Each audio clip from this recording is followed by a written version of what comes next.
50 రోజులు ఎలక్షన్స్ రాబోతున్నాయి. ఎవరు గెలిస్తే బాగుంటుంది అనుకున్నారు ఈసారి? మళ్ళీ ఎక్కడ సార్? ఇక్కడ ఏపీలో జగనే రావాలి, అద్దంకిల అన్విరెడ్డి గారే రావాలి. మాకు ఎందుకని రావాలి జగన్ ఏపీలో? మాకు జగన్ మంచి పనులు చేశాడండి.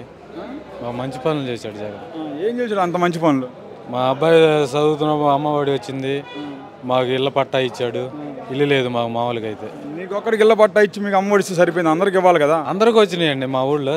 లేని వాళ్ళు అర్హత కలిగిన వాళ్ళు అందరూ ప్రతి ఒక్కరికి వచ్చినాయి. ఇంకేం కావాలా చెప్పండి? 14 సంవత్సరాలు చేశాడు అన్నాడు చంద్రబాబు, మాకు ఏది లేదు ఇంతవాటికి.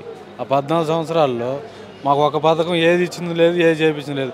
వాళ్ళ నాయకులు వాళ్ళు చేసుకున్నారే కానీ అరే తక్కువ వాడికి మరి ఏందనే ఏమి లేనివాడికి పలికేది ఎవరైనా ఆదరణ ఎవడు మాకు పలికినోడు లేడు ఆ రోజుల్లో. అందుకని మాకు జగనే కావాలి. మరి ఏదో జగన్ కంటే ఎక్కువ పథకాలు ఏదో నేను ఇస్తాను ఈసారి చూడండి అన్నాడు చంద్రబాబు. గతంలో కూడా చెప్పాడండి, ఇవి కూడా అయ్యే మాటలు ఏమైనా ప్రజలు గమనిస్తూనే ఉన్నారు. గతంలో కూడా ఇవే చెప్పాడు, నేను అంత వస్తే చేస్తాను, నేను అవి వస్తే చేస్తా, ఇవి వస్తే చేస్తానని. ఏం చేశాడు? ఏం చేయలే. అందుకని ఆయన మీద మాకు నమ్మకం లేదండి.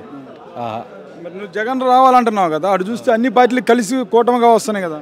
కూటమి వచ్చినా ఎన్ని వచ్చినా కానీ జగన్ మీద బాగా ఉన్నారు జనం. మటుకి పథకాలు తీసుకున్న వాళ్ళు ప్రతి ఒక్కరు కరెక్ట్గా చేయాలనుకున్న వాళ్ళు కరెక్ట్గా వేస్తారు, మళ్ళీ జగనే వస్తాడు. అసలు జగన్ని వాళ్ళ సొంత నియోజకవర్గం పులివెందులో ఓడిస్తామంటున్నారు కదా టీడీపీ వాళ్ళు. ఎవరు ముందు వాళ్ళకి గెలమనండి, జగన్తో కాదు. సహజంగా అంటుంటారు రాజకీయంగా ఏమో జరిగినప్పుడు కదా అవి. అది అసలు జరగదు, అది వాళ్ళు చెప్పి అనుకున్నది జరగదు. జగనే గెలుస్తా అంటావు అయితే చివరగా?